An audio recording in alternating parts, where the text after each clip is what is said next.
दोस्तों स्वागत है आपका आपके अपने चैनल चमत्कारी ज्योतिष में। आज के इस वीडियो में हम बात करेंगे सूर्य के राशि परिवर्तन के बारे में।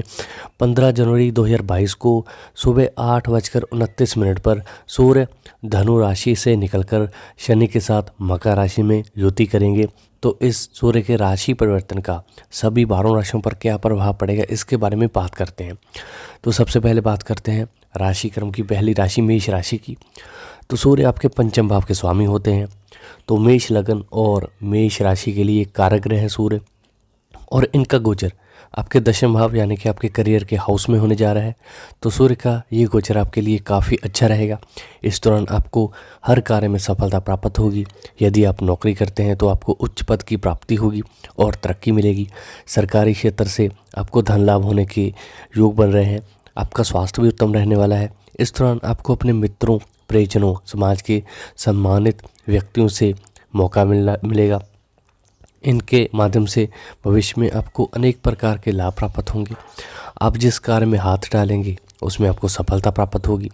आपने जो शिक्षा अर्जित की है इसका उपयोग आप अपने कार्य में करेंगे तो आपको ज़बरदस्त लाभ मिलेगा। आपकी संतान भी आपके व्यवसाय में आपका योगदान देगी। आपके मान सम्मान में वृद्धि होगी। यदि आप सरकारी क्षेत्र में कार्यरत हैं तो इस दौरान आपको अनुकूल परिणामों की प्राप्ति होगी। तो आप अपने वरिष्ठ अधिकारियों के संपर्क में रहेंगे। तो मेष राशि और मेष लग्न के जातक जो भी नौकरी करते हैं उनकी नौकरी में तरक्की के योग हैं। ये बदलाव आपकी बेहतरी के लिए होगा, इसलिए निश्चित रहें। तो अब बात करते हैं वृषम राशि और वृषम लग्न के जातकों की। तो सूर्य इस लगन में तो कारक नहीं होते हैं। तो सूर्य आपके सुख भाव के स्वामी होते हैं। तो इसका गोचर आपके नवम भाव यानी कि आपके भाग्य भाव में होने जा रहे हैं। तो इस दौरान आपके पिताजी का स्वास्थ्य कुछ कमज़ोर रह सकता है अथवा आपसे उनका मतभेद होने की संभावना है। इस दौरान आपकी आमदनी में किसी प्रकार की कमी आ सकती है, लेकिन ये कमी आने वाले धन लाभ की ओर इशारा कर रही है। तो इस दौरान समाज में आपकी स्थिति पर अनुकूल प्रभाव पड़ सकता है। मानसिक रूप से आप काफ़ी अशांत रह सकते हैं। हालांकि गोचर की इस अवधि में आप तीर्थ यात्रा पर जा सकते हैं अथवा धार्मिक क्रियाकलापों में आपका बहुत मन लगेगा। आपके किसी लंबी दूरी की यात्रा पर जाने के योग बन रहे हैं। ये यात्रा आपके लिए दूरगामी अच्छे परिणाम लेकर आएगी। यदि आप व्यापार करते हैं तो इस दौरान आपको मुनाफा कम आएगा। तो आपके भाई बहनों का किसी प्रकार की समस्या से सामना हो सकता है। तो इस दौरान आपकी नौकरी में ट्रांसफ़र होने के योग बन रहे हैं। जो लोग नौकरी में तरक्की की प्रतीक्षा कर रहे हैं तो उनके लिए अनुकूल समय आ रहा है। तो अब बात करते हैं मिथुन राशि और मिथुन लग्न के जातकों की। तो ध्यान रहे, अगर आपकी कुंडली में सूर्य की स्थिति अच्छी है तो ये गोचर आपके लिए अच्छा ही रहेगा। तो सूर्य मिथुन लग्न के लिए तो कारक नहीं होते हैं, लेकिन अगर आपकी चंद्र कुंडली बलवान है तो सूर्य आपको अच्छा फल ही देंगे।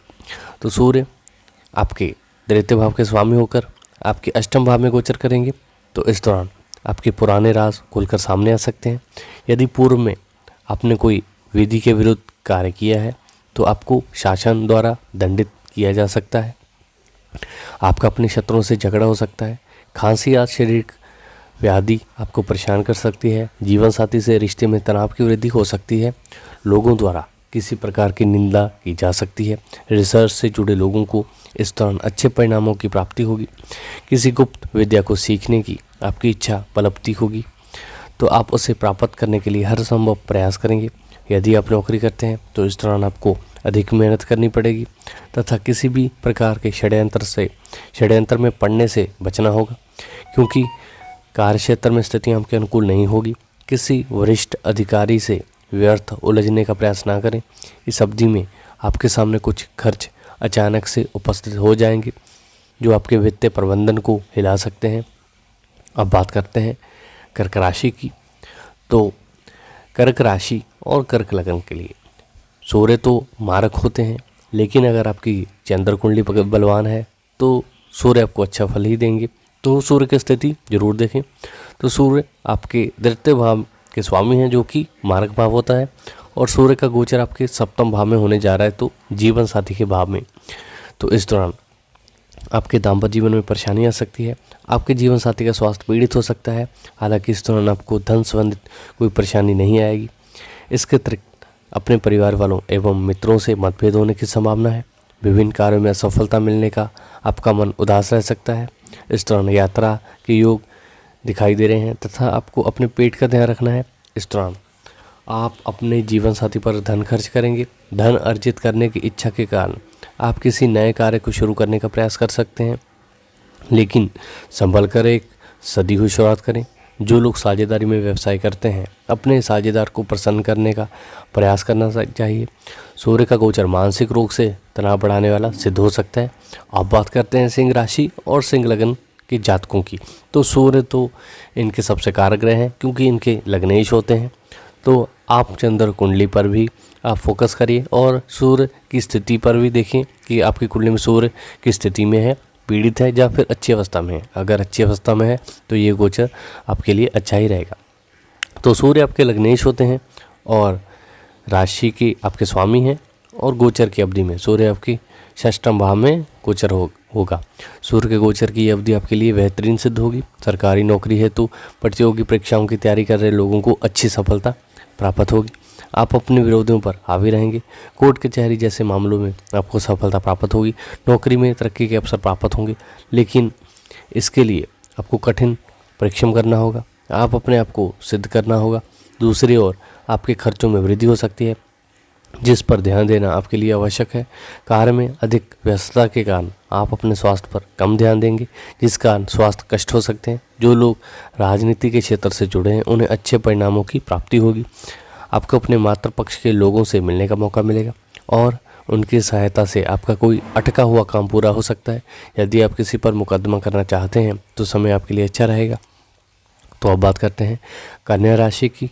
तो कन्या राशि और कन्या लग्न के लिए वैसे तो सूर्य व्ययश होते हैं, लेकिन आप चंद्र कुंडली पर फोकस करें और कुंडली में सूर्य की स्थिति को देखें कि किस स्थान में सूर्य बैठे हैं। तो सूर्य आपके द्वादश भाव के स्वामी हैं। सूर्य का गोचर आपके पंचम भाव में होगा। इस दौरान आपके मन में व्याकुलता बनी रहेगी।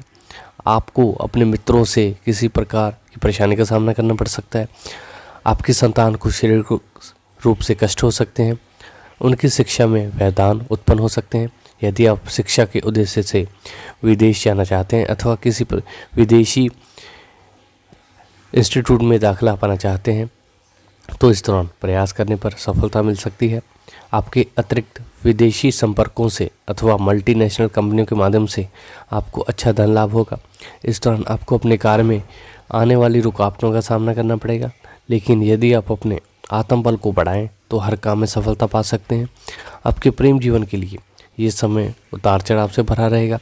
किसी भी विवाद को इतना ना पड़ने दें कि आपका रिलेशनशिप बिखर जाए।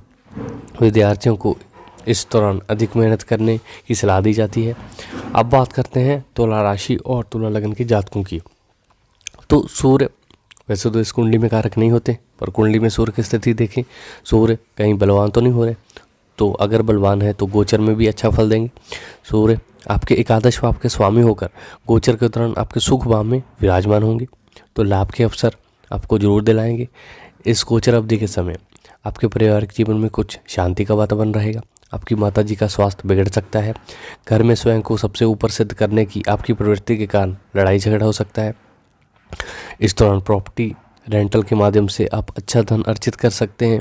साथ ही ऐसी संभावना बनेगी कि वरिष्ठ अधिकारियों के सहयोग से आप कोई प्रॉपर्टी अथवा वाहन खरीद पाएँ।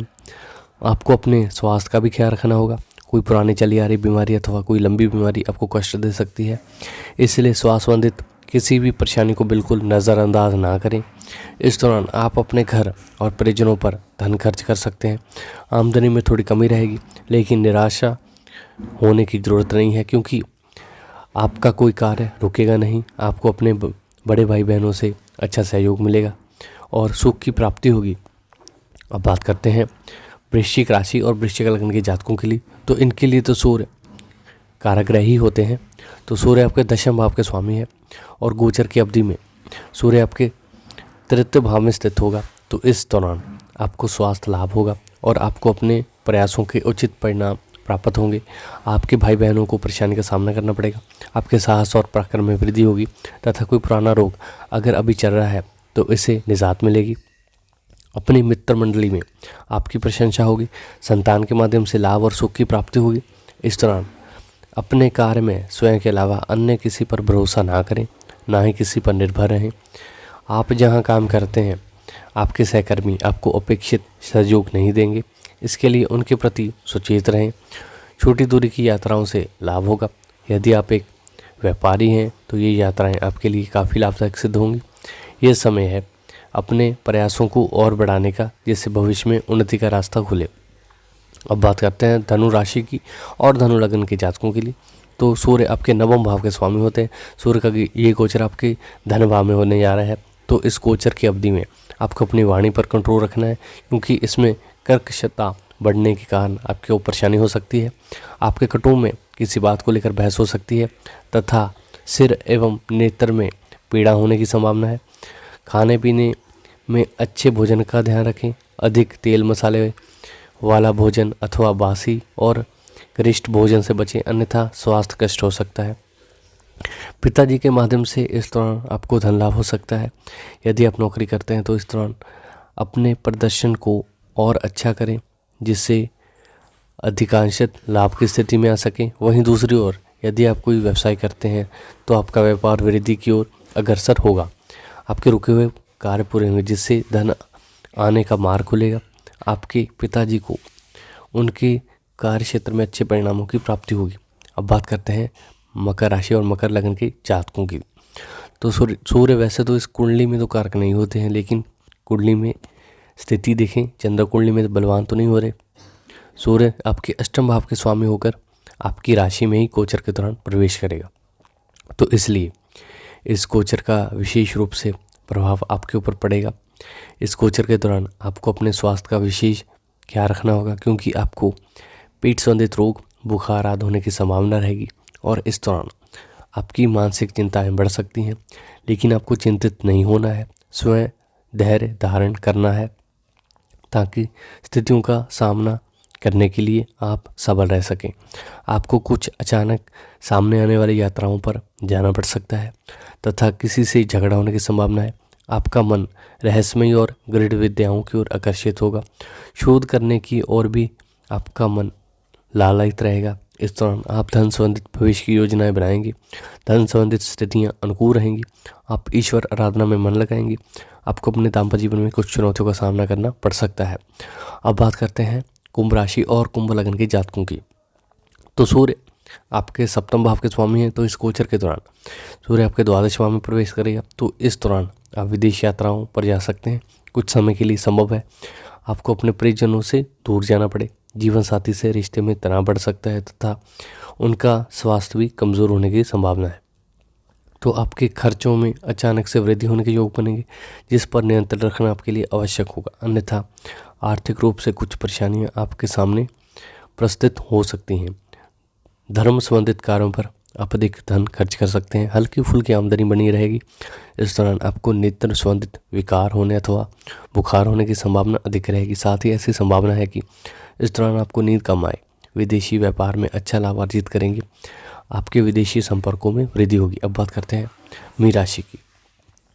तो सूर्य आपके षष्ठम भाव के स्वामी होकर गोचर के दौरान आपके एकादश भाव में प्रवेश करेंगे। गोचर की अवधि के आपके लिए विभिन्न प्रकार के लाभ के मार्ग खुलेंगे और वरिष्ठ अधिकारी आपके पक्ष में रहेंगे। इससे आपको विशेष आर्थिक तथा सामाजिक लाभ मिलेगा। आपके बड़े भाई बहनों का आपको सहयोग प्राप्त होगा। आपकी महत्वाकांक्षाओं और अभिलाषाओं की पूर्ति होगी। नौकरी पेशा लोगों को वेतन में वृद्धि होने के योग बन रहे हैं। पुराने समय से अटके हुए कार्य पूरे होंगे। आपकी योजनाओं को गति मिलेगी। शत्रुओं पर विजय की प्राप्ति होगी तथा विवाद के द्वारा धन की प्राप्ति के माध्यम दिखाई देंगे। सरकारी कार्यों अथवा सरकारी क्षेत्र से लाभ होने के योग बनेंगे। यदि आप कोई खेल खेलते हैं तो इस दौरान इसमें कोई बड़ा इनाम अथवा उपलब्धि प्राप्त कर पाएंगे। इस दौरान समाज के सम्मानित और गणमान्य लोगों से मुलाकात करने का अवसर प्राप्त होगा, जो आपके जीवन में आगे बढ़ने के लिए प्रेरित करेगा। तो दोस्तों, उम्मीद करता हूँ आपको मेरा ये वीडियो पसंद आएगा।